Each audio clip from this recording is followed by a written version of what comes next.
हमारी बहू के मिसकैरेज का हमें बहुत दुख है। इतना दुख है कि हम बहुत रोए भी थे। हमारे घर का चिराग आने वाला था, हमारा वंश बढ़ने वाला था। मूल से ज़्यादा ब्याज प्यारी होती है। मतलब आंटी जी इतनी दुखी थी कि उन्होंने घर का कोई कोना नहीं छोड़ा रील्स बनाने की, नाचने की रील्स बनाने के लिए। ब्लॉग्स तो चलो इनका काम है, दूसरी तरफ भाभी के मिसकैरेज पे ननद को भी इतना दुख हुआ कि उस दुख को कम करने के लिए ननद ने मेहंदी आर्टिस्ट बुला के दुल्हन के जैसे मेहंदी लगवाई। तीसरी तरफ लप्पू और लप्पी, खासकर लप्पी को भी देवरानी की मिसकैरेज का इतना दुख हुआ कि लप्पी बहुत रोई भी थी, और इस दर्द को कम करने के लिए लप्पी पहुंच गई थी बारबेक्यू नेशन में और घर को सजाने के लिए फ्लावर्स खरीदने, ताकि उनका थोड़ा दुख कम हो सके। So hello guys, Radhe Radhe, जय श्री कृष्णा। स्वागत है कौन नए वीडियो में। आई होप सब अच्छे होंगे, स्वस्थ होंगे, मस्त होंगे और जहाँ भी होंगे तंदुरुस्त होंगे। तो सबसे पहले आप सबका दिल से बहुत बहुत बहुत शुक्रिया कि आप सब मेरी 5000 की फैमिली बन गए हो। हम लोग 5K की फैमिली हो चुके हैं। यहाँ तक आने के लिए मुझे 5 से 6 महीने का टाइम लगा है। 5 महीने पहले आई थिंक मैंने सबसे पहला रिएक्शन डाला था इस वाले चैनल पे। मेरा एक और चैनल था, वो चला गया था 400 फॉलोअर होने के बाद ही। तो पहला रिएक्शन मैंने 4 या 5 महीने पहले डाला था। तो आप सब ने 5 महीने में 5K की फैमिली कर दी। अब पता नहीं, जल्दी से भाई 10K भी करा देना। जो लोग प्यार करते हैं वो जल्दी ही कराएंगे। ये सफ़र बहुत लंबा रहा है। मैं इंतज़ार करती थी कब होगी कब होगी कब होगी, और मैंने बोला भी था एक लाइव में कि जब भी मेरी 5K की फैमिली कंप्लीट होगी मैं अपनी साइड से गिव अवे ज़रूर करूँगी। थोड़ा सा ही करूँ लेकिन ज़रूर करूँगी कुछ फॉलोअर्स को। तो मैं डेफ़िनेटली करूँगी। जिन लोगों से भी मैंने मतलब बोला तो सबसे था, कोई पर्टिकुलर कोई नाम नहीं है, लेकिन एक बार मैं अपने घर पहुँच जाऊँ हैदराबाद, वहाँ जाने के बाद मैं ज़रूर आपको छोटा सा गिफ्ट भेजूँगी। जिन लोगों के भी नाम निकलेंगे, जिन्होंने सबसे ज़्यादा कमेंट किए हुए हैं, उनके नाम मुझे याद है तो मैं उनको डेफ़िनेटली भेजूँगी। और थैंक यू सो मच। बहुत सारे लोगों को थैंक यू बोलना चाहती हूँ, बट मैं बोलूँगी नहीं क्योंकि सबका नाम लूँगी तो किसी का रह जाएगा, किसी का भूल जाऊँगी मैं। इसलिए सबको एक बार मैं ही थैंक यू बोल देती हूँ। जिन्होंने भी मेरा साथ दिया, जिन्होंने भी मुझे समझा, जिन्होंने भी मुझे आगे बढ़ने के लिए मोटिवेट किया, उन सबको थैंक यू। ये 5000 नहीं है, 5 लाख के बराबर है, क्योंकि एक एक एक एक करके ही इंसान ऊपर जाता है। कभी आज 5000 है, कल 10,000 भी होंगे। 5000 तक आने के लिए 5 महीने लगे हैं, 10,000 तक जाने के लिए पता नहीं कितने महीने लगाएंगे। बहुत ज़्यादा इंतज़ार मत कराना आप लोग प्लीज़ गाइस, जल्दी जल्दी सब्सक्राइब करना। और मैं स्पेशल थैंक यू बोलना चाहती हूँ स्वाति के लिए, बट वो अभी आई नहीं है यूट्यूब पे वापस। तो एक स्पेशल थैंक यू है क्योंकि मुझे लोगों ने वहीं से जाना था। मैं पैनल पे वहीं जाती थी, वहीं बोलती थी, तो वहीं से लोगों ने मुझे जाना था। तो एक स्पेशल थैंक यू हमेशा उनके लिए रहेगा।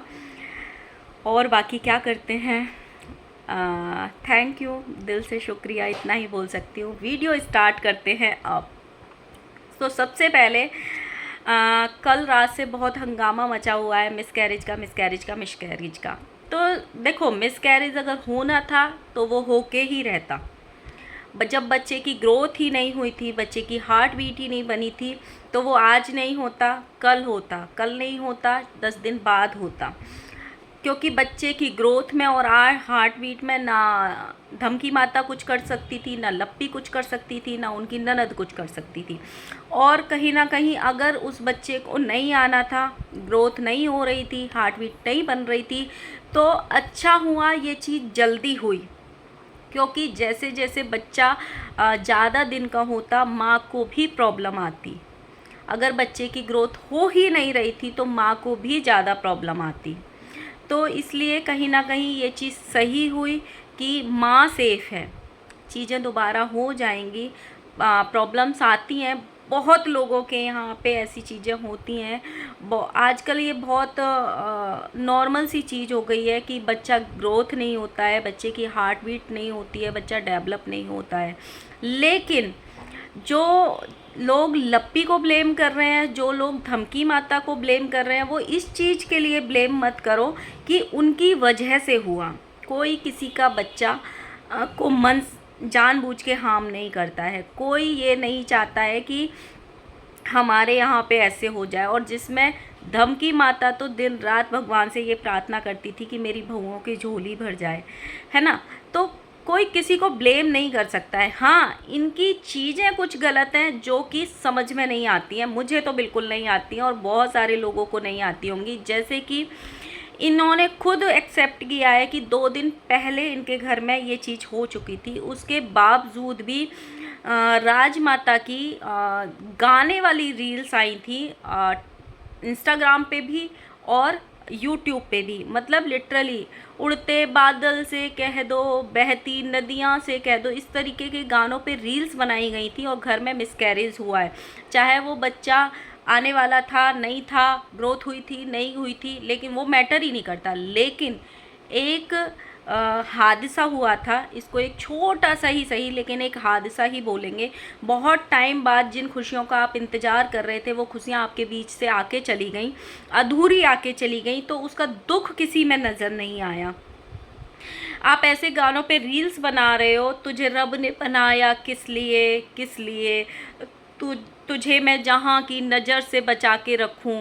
मतलब किचन से लेके हॉल से लेके आपने घर का कोई कोना नहीं छोड़ा। आप खुशी खुशी चीज़ें दिखा रहे हो, आप मतलब कहीं से भी लग ही नहीं रहा था। एक नॉर्मल इंसान दिखाने की भी कोशिश करता है तो उसमें भी लोगों को पता चल जाता है कि इनके यहाँ पे कुछ हुआ है, नॉर्मल नहीं है। लेकिन इन्होंने ब्लॉग, तो चलो आप ये बोल सकते हो कि ब्लॉगिंग करना आपका काम है, उससे आपकी अर्निंग होती है, लेकिन नाचना तो रोका ही जा सकता था, बिल्कुल रोका जा सकता था नाचना। अगर आप 2 दिन रील्स नहीं डालते तो शायद आपको इतनी हेट नहीं मिलती जितना आपका। आप बोलते हो मेरा बेटा मेरी बात नहीं मानता है, मेरे कहने के बावजूद भी उसने ब्लॉग अपलोड कर दिया, तो कहीं ना कहीं जब ये चीज़ अपलोड हो गई उसके बाद लोगों को पता चला, वो एक मैटर नहीं करता है। लेकिन आपके घर में एक हादसा हुआ और आप रील्स अपलोड कर रहे हो, मतलब कितनी अजीब बात है भाई, बहुत अजीब बात है। दूसरी तरफ इन्होंने खुद एक्सेप्ट किया कि 29 को इनका मिसकैरेज हुआ है, इनकी बीवी का, इनकी बहू का। उसके बाद घर में मेहंदी आर्टिस्ट बुलाया गया और एकदम हाथ भर भर के और आधे पैर भर भर के ननद जी ने मेहंदी लगवाई। आप सोचो, एक तो ये होता है कि घर में कोई हादसा होने से पहले ये चीज़ हो गई होती। मैं एक अपनी फ्रेंड की बात बताती हूँ। मेरी एक फ्रेंड के यहाँ पे करवा चौथ थी। करवा चौथ पे पहली बार उनकी जो मम्मी है मेरी फ्रेंड की, उन्होंने मेहंदी लगवाई थी दोनों हाथों में और दोनों पैरों में, क्योंकि पहले की मम्मियाँ वैसे नहीं लगवाती थी, लगाती थी तो वो गोले वाली रख लेती थी। लेकिन उन्होंने पहली बार मेहंदी लगवाई थी दोनों हाथों में और दोनों पैरों में। जिस दिन मेहंदी लगवाई, मेहंदी का रंग भी नहीं उतरा था, करवा चौथ वाले दिन ही अंकल की डेथ हो गई थी।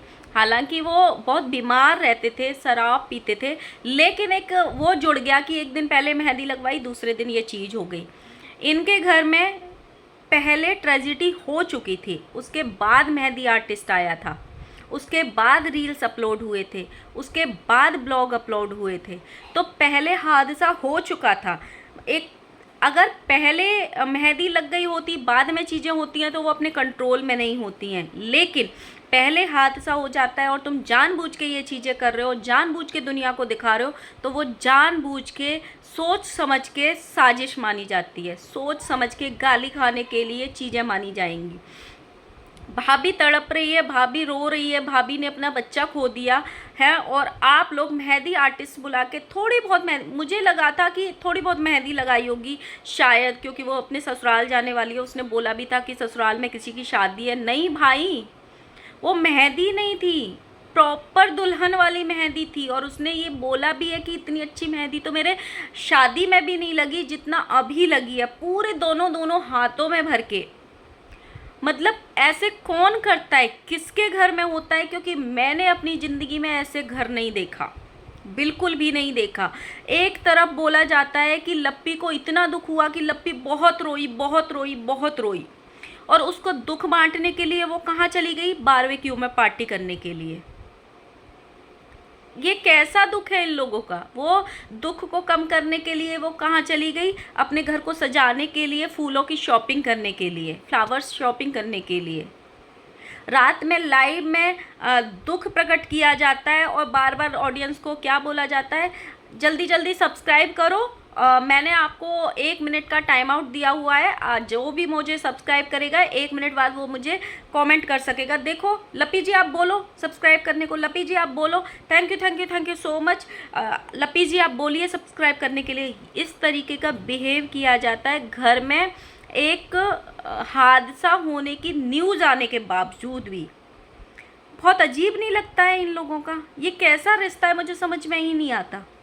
और वो छोटा लप्पू है, वो लगा पड़ा है, वो रील्स बना रहा है। बीबी बगल में सो रही है, बीबी को ऐसे ऐसे करके रील्स बना रहा है और अपनी आंखों पे जूम कर करके कैमरा दिखा रहा है कि देखो मेरी आंखों में आंसू है। जिसको भी नहीं दिख रहा है देखो। भाई जब तुम्हारी माँ ने मना किया था, कि तुम्हारी माँ बोली थी कि मत डालो, अगर एक कंटेंट को नहीं डालते तो कुछ हो जाता? आपको खुद को भी गालियाँ पड़ी, अपनी माँ को भी गालियाँ पड़वाई, बहन को भी गालियाँ पड़वाई, मतलब सबको गालियाँ पड़वाई। माँ ने कुछ सोच समझ के ही बोला होगा, क्योंकि उसको भी पता था कि अगर ये कंटेंट जाएगा तो ब्लेम इनडायरेक्ट वे में ससुराल वालों पे ही आएगा, सास पे ही आएगा। मतलब एक किस हक से राजमाता इन लोगों का फेवर लेती हैं मुझे नहीं पता, क्योंकि जब जब इनका फेवर लेती हैं उनको दोगुना ही गाली पड़ती हैं। हालांकि उनका ये बिहेवियर मुझे बिल्कुल अच्छा नहीं लगा, जिस तरीके की उनकी रील्स आई, जिस तरीके के उनके ब्लॉग्स आए। लेकिन जब उन्होंने मना कर दिया, और मुझे सबसे अजीब बात ये लगी, राजमाता ने अपने ब्लॉग में ये बोला, जब वो बेंगलोर गया था तो बेंगलोर पीछे से इसकी तबीयत खराब, मतलब हम दिखाने वाले थे डॉक्टर के यहाँ पे, जाने का टाइम हो गया था, लेकिन छोटे लप्पू ने ये बोल दिया कि नहीं आप लोग मत लेके जाना, मैं आऊँगा तो दिखा के लेके आऊँगा। मतलब प्रेगनेंसी एक ऐसा चीज़ होती है, प्रेगनेंसी तो छोड़ो, नॉर्मल भी तबीयत ख़राब होती है ना आजकल, अगर कोई घर पे अवेलेबल नहीं होता है तो लोग पड़ोसियों को फ़ोन करके ये बोल देते हैं कि हमारे घर में हमारी माँ है, हमारे घर में हमारी बीबी है, उसकी तबीयत ख़राब हो रही है, प्लीज़ आप ज़रा डॉक्टर तक दिखा के लेके आइए। पड़ोसियों तक बोल देते हैं, क्योंकि आजकल केस बिगड़ने में बिल्कुल टाइम नहीं लगता है। और छोटा लप्पू अपनी माँ को ये बोल के जाता है कि आप मत दिखाना, मैं आके दिखा के आऊँगा। मतलब ये सोचो आप किस तरीके की मानसिकता वाले लोग हैं। अब इनको गालियाँ भी खानी पड़ रही हैं, इनको अपना एक्सप्लेनेशन भी देना पड़ रहा है, जो वीडियोस नहीं लगाने थे वो भी लगाने पड़ रहे हैं। दर्द में बीबी को तड़पते हुए भी वीडियो लगाना पड़ रहा है, अपना प्रेगनेंसी का प्रूफ भी देना पड़ रहा है, क्योंकि अब ये सवाल उठने लगे हैं कि प्रेग्नेंट कभी थी ही नहीं, नाटक कर रही है, नाटक किया जा रहा है, स्क्रिप्ट रची जा रही है। आप सोचो, जब आपने प्रेगनेंसी रिवील ही नहीं करी थी, जब आपने खुशखबरी दी ही नहीं थी अपनी ऑडियंस को, तो मतलब ये सब ड्रामा क्यों, मिसकैरेज का कंटेंट क्यों? आप खुद गाली खाने वाले काम करते हो। शर्म आनी चाहिए थोड़ी सी तो, कि बुरे वक्त को भी आप लोग अपॉर्चुनिटी में ढूंढ लेते हो कि बुरा वक्त आया है तो इससे भी पैसा कमाना है। और सबसे वाहियात बात है, सबसे वाहियात बात है, चाहे वो राजमाता हो, चाहे वो छोटा लप्पू हो, मतलब एक बेटी अपना बच्चा खो रही है, हॉस्पिटल में जाके उसका डीएनसी भी हुआ है, उसकी सफाई भी हुई है, और उसकी माँ को इन लोगों ने खबर तक नहीं करी, चाहे वो शादी में थी चाहे वो नहीं थी। सबसे पहला अधिकार होता है ससुराल वालों का कि अगर उनकी बेटी को कुछ परेशानी होती है तो सबसे पहले खबर की जाती है ससुराल वालों, मायके वालों को, कि हम आपकी बेटी को ये परेशानी है और हम ये हॉस्पिटल लेके जा रहे हैं। मतलब सोचो, आप जब खुद गलत काम करते हो तो उसकी एक्सप्लेनेशन देते हो, जब कोई दूसरा करता है तो उसकी गलतियां गिनाते हो। 3 दिन हो गए थे उस मतलब लड़की की माँ को खबर ही नहीं है। इनका ब्लॉग देखने के बाद उसको पता चलेगा कि मेरी बेटी का मिसकैरेज हो गया। कितनी शर्मनाक बात है ये, कितनी शर्मनाक बात है ये। सोचो, छोटे लप्पू को फ़ोन करना चाहिए था, घर में धमकी माता को फ़ोन करना चाहिए था। कितनी शर्मनाक बात है। छोटा सा भी तबीयत ख़राब होती है, एक आजकल तो ये हो गया है कि लड़की को एक छोटी सी ड्रिप भी लगती है ना, उसका भी ससुराल वाले रिस्क नहीं लेना चाहते हैं और बता देते हैं कि आज आपकी बेटी की तबीयत ख़राब है और ऐसे ऐसे हम हॉस्पिटल लेके जा रहे हैं और उसको ड्रिप लग रही है। इतनी बड़ी बड़ी चीज़ों को ये लोग छुपा लेते हैं और फिर ये लोग सोचते हैं कि हमें सिंपैथी मिले। आप लोग ऐसे काम करते हो जो ऑडियंस को दिखते हैं कि गलत है। मतलब मैं इनकी ननद की मेहंदी देख के रियली शॉक्ड हो गई, रियली। उसकी भाषा में बोले तो लिटरली शॉक्ड हो गई मैं देख के। इतनी मेहंदी भाभी के मिसकैरेज पे, और अब गालियां पड़ेंगी तो आ जाएंगी पूरी व्यथा लेने। नॉर्मल दिखाना था, नॉर्मल ब्लॉग्स डालने थे, हम बताना नहीं चाहते थे, वो एक अलग बात होता है। नॉर्मल ब्लॉग्स भी आप दिखाए जा सकते थे, बिना रील्स के, बिना नाचे, बिना कूदे, बिना मेहंदी लगाए। अगर आप नॉर्मल जैसे डेली का रूटीन डालते हो वैसे भी डालते तो आप पे कोई क्वेश्चन नहीं करता, चलो भाई ठीक है, हो गया। इन लोगों ने ऐसा कोई डाला ही नहीं है अलग, आपने बहुत अलग डाला। आप अपने रील्स देखो जाके, आप किचन में खड़े होके फेस एक्सप्रेशंस बना बना के रील्स बना रहे हो, भर भर हाथ मेहंदी लग रही है, बारबेक्यू में पार्टी हो रही है, गोलगप्पे, चिकन, मटन सब खाए जा रहा है। ये कैसा दुख है भाई? सबका मुझे मतलब दुख ही समझ में नहीं आ रहा है। ये काहे का दुख है जो ख़त्म ही नहीं हो रहा है? वैसे वाला सीन हो गया भाई। आप लोग बताना इनके ऊपर आपको क्या अजीब लगता है। अपना पीओवी ज़रूर छोड़ना, अपना कमेंट ज़रूर छोड़ना। इस वीडियो को करते हैं विराम, क्योंकि ये फैमिली सच में समझ से बाहर होती जा रही है। मतलब इनको अब ये हो गया है कि कुछ भी हो जाए, हादसा हो, कुछ भी हो जाए, हम बस पैसा छापेंगे, चाहे हमें कितनी भी गाली क्यों ना पड़े। ऐसा ही हो गया है सच्ची में, और वो दुनिया को नज़र आने लगा है। सो गाइज मिलते हैं नेक्स्ट वीडियो के साथ में। एंड अगेन थैंक यू, दिल से शुक्रिया। आप जल्दी से 10K भी करा देना आप लोग सब मिलके। और मिलते हैं। वीडियो को लाइक करना, कमेंट करना और सब्सक्राइब करना। Bye bye.